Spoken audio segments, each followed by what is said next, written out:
হয়েছে তো, যেহেতু তুই সবার আগে এসেছিস এই সংসারে। আমার কিন্তু অনেকেই কমেন্ট করতেছেন যে আপনি যখন চলে গেছেন তখন তো বড় আপু যে আপনারা নিয়ে আসছে, এখন আপনাদের নিয়ে আসেন। আপনাদের বড় আপু কিন্তু আমার বাবার বাড়ি চিনতো, এই কারণে যে আমার নিয়ে আসছে। আর আমি ওর বাবার বাড়ি চিনি, ও তোর বাবার বাড়িতে যায় নাই। ও গেছে ওর কোন আত্মীয়ের বাড়িতে, আমি তো ওর আত্মীয় কোন আত্মীয় বাড়িতে আমি যাই নাই, বা নয়ন ওরকম যায় না, চিনেও না। তো ওর আমি অনেকবার কল দিছি যে ফোনটা রিসিভ কর। কালকে একটা ভিডিও বানাইছি যে ওটা দেখো হয়তো কলটা রিসিভ করবো, তারপরে রিসিভ করতেছে না।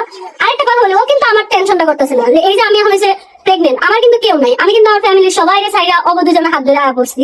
আর আমি যখন আমার ফ্যামিলির কাছে যাবো, আমার ওই স্থানটাও নাই। কারণ এই যে এবার যাওয়ার পর কিন্তু আমার ডাইরেক্ট কইছে যে তুই আর যাইস না। আর আমি কিন্তু এরকম তাদের ওই কোনদিন ভাবিও নাই, সবসময় ভাবতাম যে আমরা দুজন একসাথে থাকবো।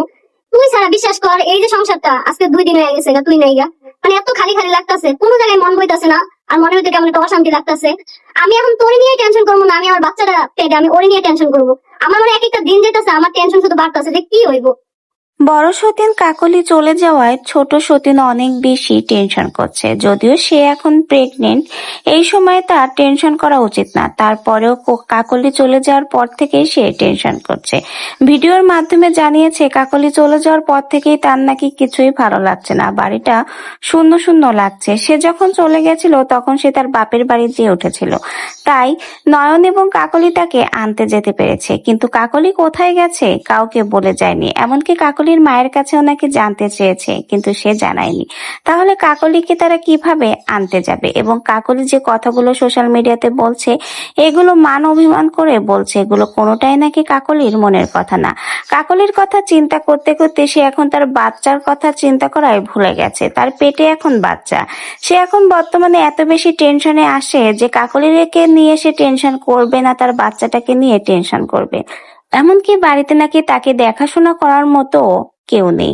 তাহলে কি কাকলি তাকে সবসময় দেখাশোনা করতো? সেটা নিয়েও সে বলেছে যে কাকলি তাকে সবসময় দেখাশোনা করতো, বোনের থেকে বেশি কাকলি তাকে ভালোবাসে। তার শাশুড়িও অসুস্থ, বাড়ির পরিবেশ খুব একটা বেশি ভালো না, নয়ন নাকি তার সাথে কথা বলে না। কাকলি চলে যাওয়ার পর থেকে সবকিছু মিলিয়ে সে অনেক বেশি টেনশনে রয়েছে। তার অনুরোধ সবকিছু ভুলে যেন আবারও কাকলি ফিরে আসে, তাদের সংসার আবারও যেন এক হয়, তাদের ঘর দুয়ার সবকিছুই নাকি কাকলির জন্য চিরজীবনের জন্য খোলা। কাকলি যখন খুশি তখনই নাকি চলে আসতে পারে। ঠিক এইভাবে কাকলিকে নিয়ে জানালো কাকলির ছোট সতীন পূর্ণিমা আরো জানিয়েছে আগেরবার রাগ করে গেলে কাকলির মুখের দিকে তাকিয়েই নাকি সে ফিরে এসেছে। এখন কাকলি কিভাবে পারলো তার এই অবস্থায়, তার এই প্রেগনেন্ট অবস্থায় তাকে ফেলে চলে যেতে? সে তো এখন বর্তমানে অনেক বেশি টেনশনে ভুগছে। এতে তার পেটের বাচ্চাটারও কিন্তু সমস্যা, কারণ সে তার পেটের বাচ্চাটাকে নিয়ে এখন টেনশন করবে না কাকলিকে নিয়ে টেনশন করবে। 2টা দিন কাকলি নেই, যেন সবকিছু তার কাছে শূন্য শূন্য লাগছে, কোনো কিছুই ভালো লাগছে না, মন বসছে না। কাকলিকে সে বারবার ফিরে আসার জন্য অনুরোধ করছে।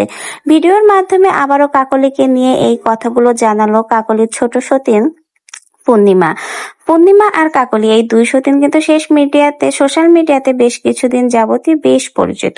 অনেকেই কিন্তু তাদেরকে পছন্দ করে, কিন্তু 2 দিন পর পর এই 2 সতীনের নাটক দেখা যায়। এই কিছুদিন আগেই বড় সতীন চলে গেল, এখন ছোট সতীন চলে গেল। এটা নিয়ে অনেকেই বলছে এরা নাকি 2 দিন পর পর নাটক করে, চ্যানেলের ভিউ আর রিচ কমে গেলেই নাকি এদের এই নাটক শুরু হয়। তো ভিউয়ার্স, এমনই মন্তব্য চলছে। আর শেষমেশ কিন্তু ছোট সতীনও ভিডিওর মাধ্যমে জানালো কাকলির চলে যাওয়ার আসল কারণ এবং কাকলিকে বারবার ফিরে আসার জন্য অনুরোধ করছে। তো আপনাদের কি মনে হয়, ছোট সতীনের অনুরোধ রেখে কি বড় সতীন কাকলি আবারও তাদের সংসারে ফিরে আসবে?